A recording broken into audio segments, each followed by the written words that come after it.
Hey everyone, and welcome to the One Mom's Battle YouTube channel. It's my first time doing this, so hopefully I'm doing it right. I am Tina Swithin, author of Divorcing a Narcissist and founder of One Mom's Battle. And I've had so many questions submitted. If you are signed up for my e-newsletter, Lemonade Wisdom, I sent out a link yesterday where people could submit questions in advance. If you want to sign up, you can go to the One Mom's Battle website, and it should give you an option of signing up for our newsletter. I always like to remind people I am not an attorney. I cannot give you legal advice, but what I can do is share from my decade-long experience in the family court system, both personal and as a family court advocate. Ultimately your attorney is your voice and your advocate in the courtroom. So anytime you're going to, anytime you're questioning a court order or, anything having to do with a change to your schedule or your parenting plan, make sure you're leaning on your attorney for anything legal related to your case. But I wanted to go through some of the questions that were submitted to me. One of them came in from one of our fabulous healthcare workers who is literally on the battlefield fighting this pandemic. This is such a time of chaos and uncertainty in our country that it's just terrifying for all of us. But her ex is trying to deny the kids being able to come back to her, citing that she is a nurse and that she is in danger.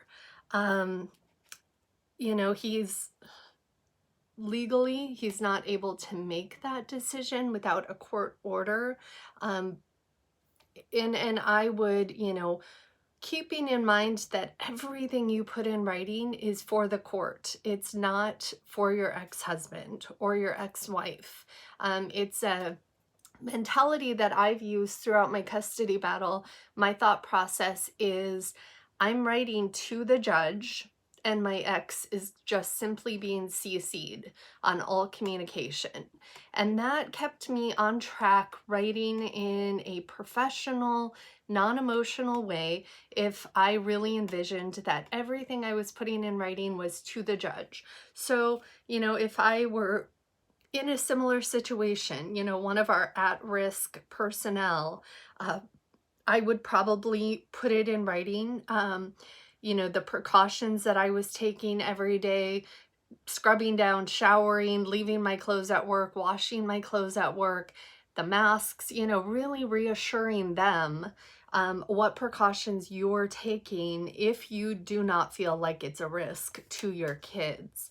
Ultimately, again, you have to defer to your attorney for help on this. But I know with this particular mom, her kids went with her ex, and she is living in a state of fear right now that she's not going to see them again until this is all over. The hard part with, in addition to the chaos that's going on in our world, a lot of us here, I know here in California, we have a shelter in place order. And because the law enforcement and emergency personnel are so busy, with emergencies, they've had to really devote their time and energy and efforts towards the true emergencies that they are facing.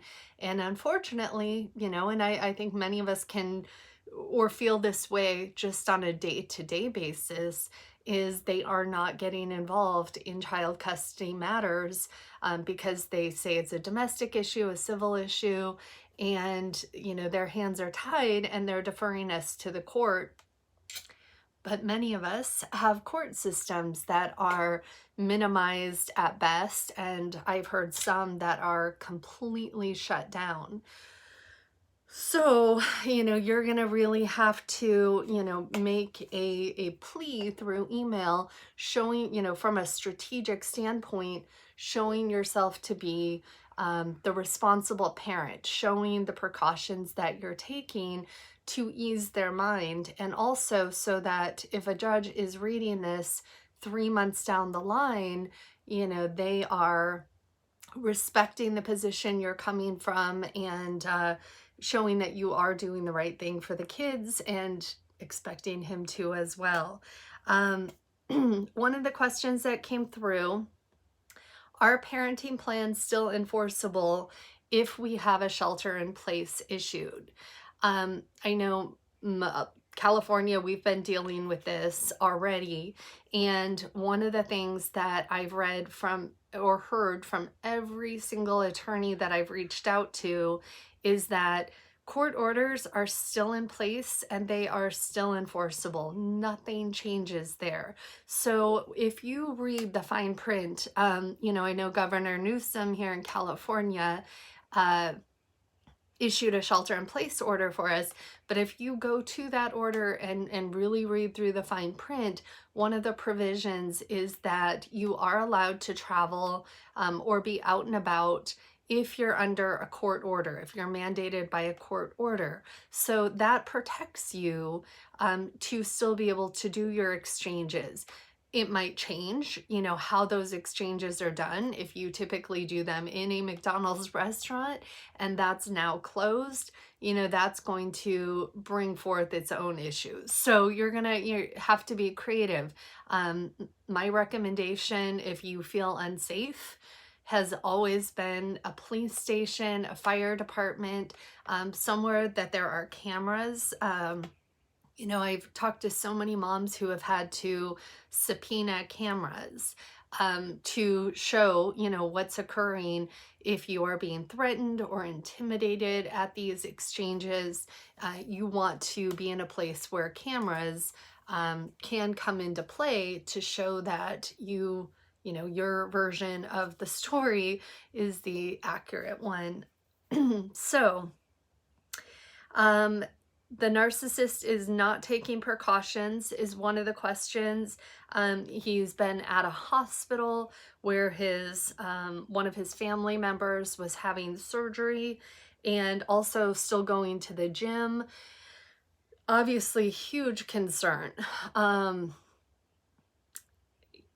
I would, from a strategy standpoint, again, I would be putting in writing to the other parent that I do have concerns, that the orders are not being taken seriously. If you can cite very credible news sources, not one that's going to push a, political agenda. If the other party, maybe has opinions that differ from yours, you're going to want to go the very medical route and really share statistics. If your area is a local hotspot for COVID-19, you're going to want to, list local statistics about, I know here in my area, the cases are almost doubling overnight. I expect that to change because we haven't even had the capacity to test these cases.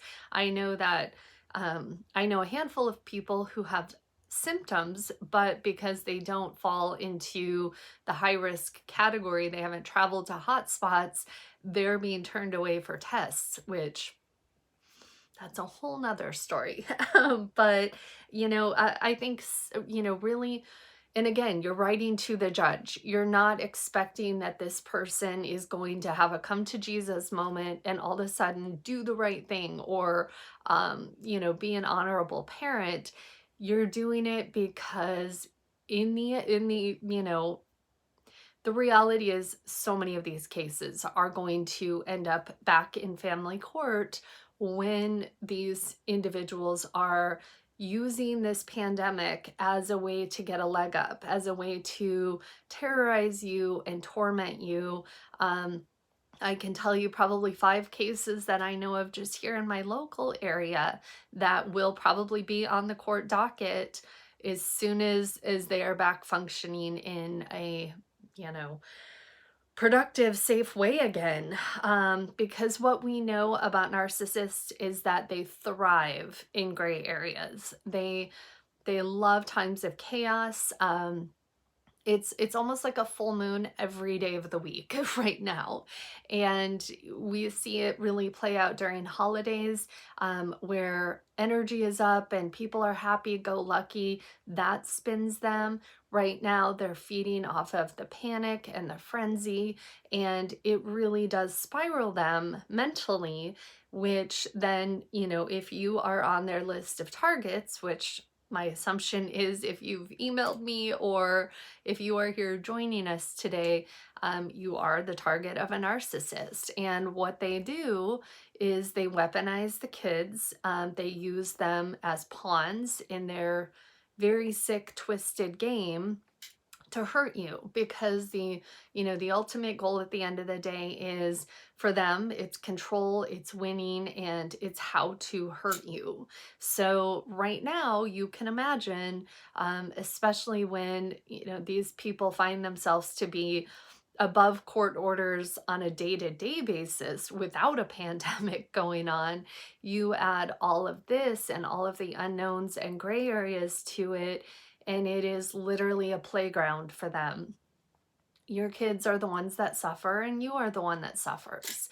And that's painful, and I get it. I've reflected back to, if I were still connected to my ex-husband right now during this pandemic, I can only imagine what would be going on. And I'd be getting, daily YouTube videos on how to properly wash my hands. I would be chastised for every decision that I was making.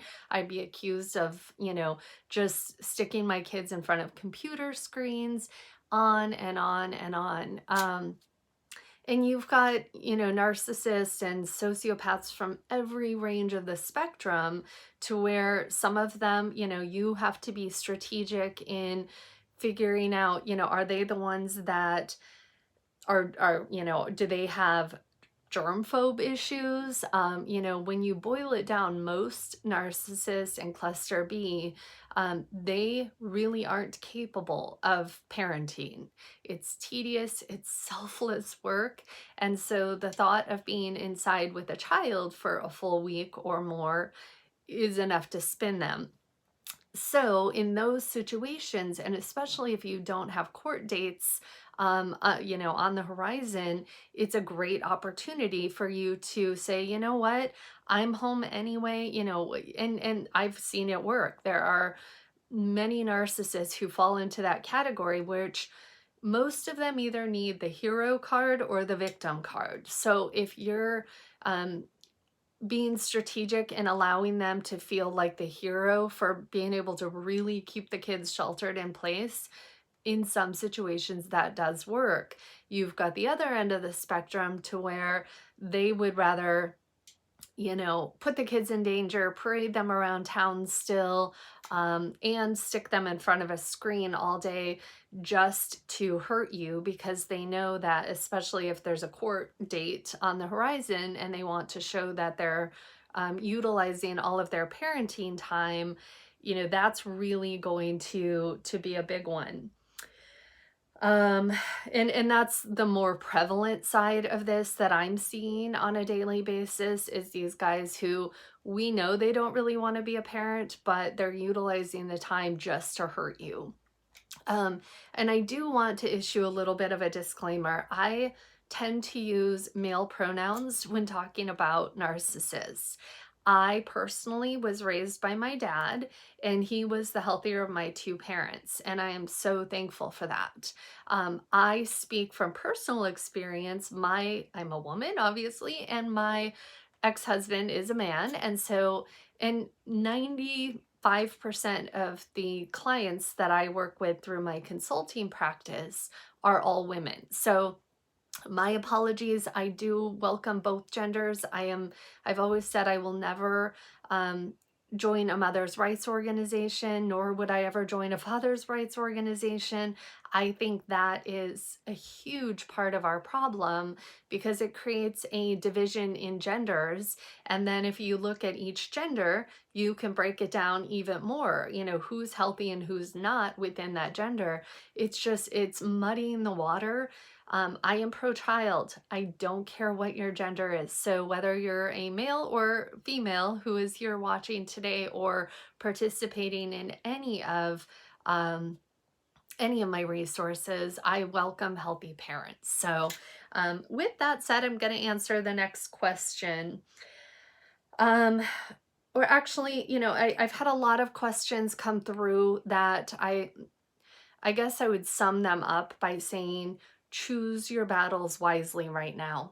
What it, and that's anytime. It's going to be so important because when you put your case in front of the court, you don't want the court to be focused on anything tedious. You want it to be the judge looking at this going, wow, yeah, these are some significant concerns. I see so many people caught up in battles that will not matter.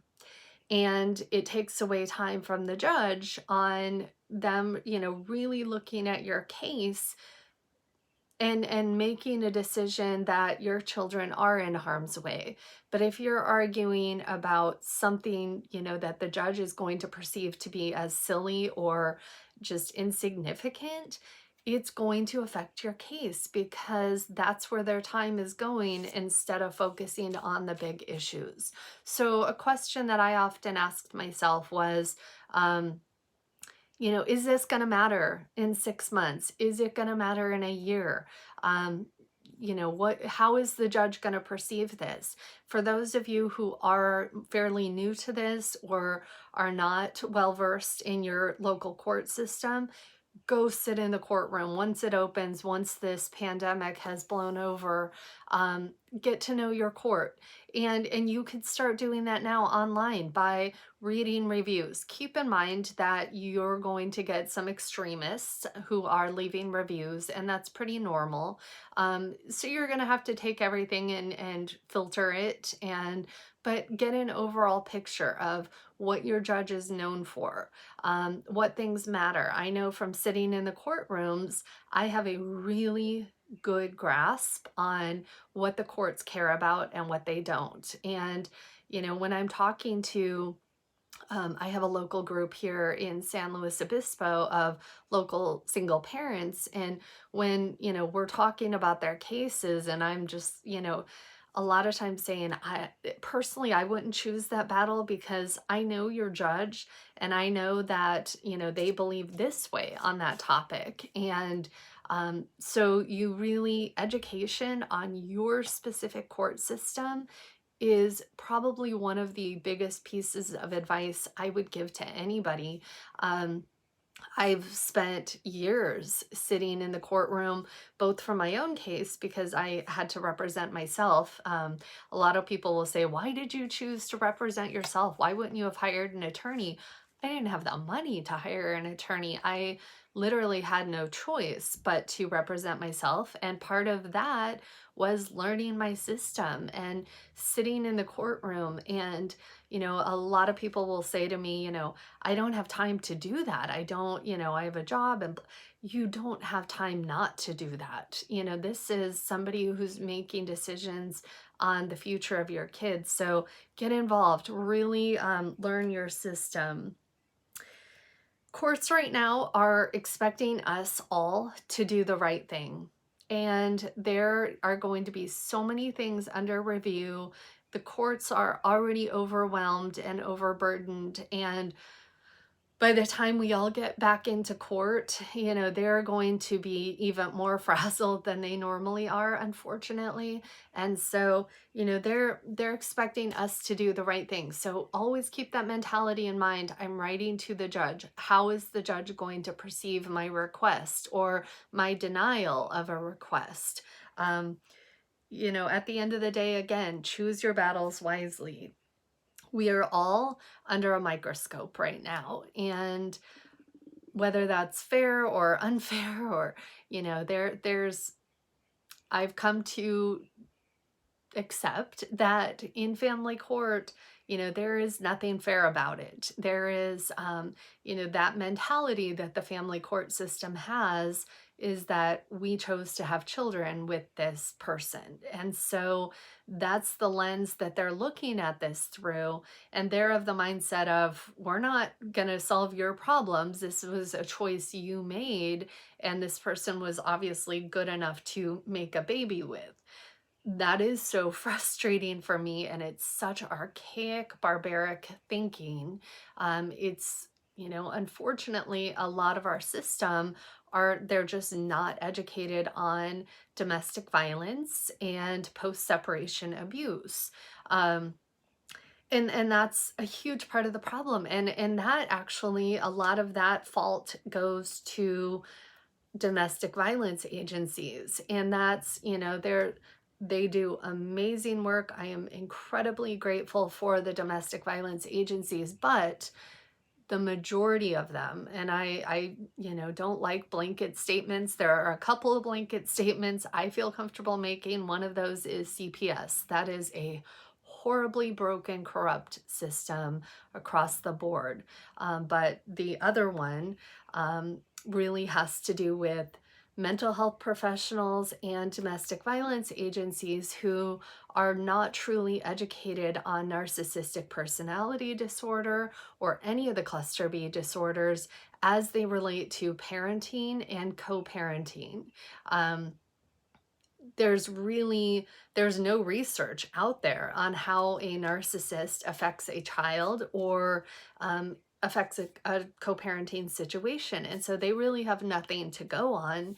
They're very much of the mindset that 50-50 parenting is what's best. I have my personal opinions on that. I don't think that that's what's best for kids, even with two healthy parents, unless the kids are older and it's, very appropriate for that family. But what a hard life for a child to live, just constantly, especially during the school week, bouncing back and forth. I come from the perspective of a child who was raised in a divorced situation. And so I bring that to the table, and my own experience with how hard it was on my kids bouncing back and forth. So, there's so many unknowns right now and so much uncertainty in our world. I think right now, everybody needs a sense of community and a sense of belonging, because this journey is already such an isolating one. Very few people understand, like we were talking about, even domestic violence agencies don't understand the realities of post-separation abuse and what we're all dealing with on a day-to-day basis. You get your children back for your time, and they're like little pressure cookers because they don't have the tools and the resources or the life experience to process, their unhealthy parents' actions and behavior. So by the time they come back into our home for our time, we are spending that time, first of all, it's an honor that they act out on you in those beginning phases, because you are the safe parent, and keep that in mind.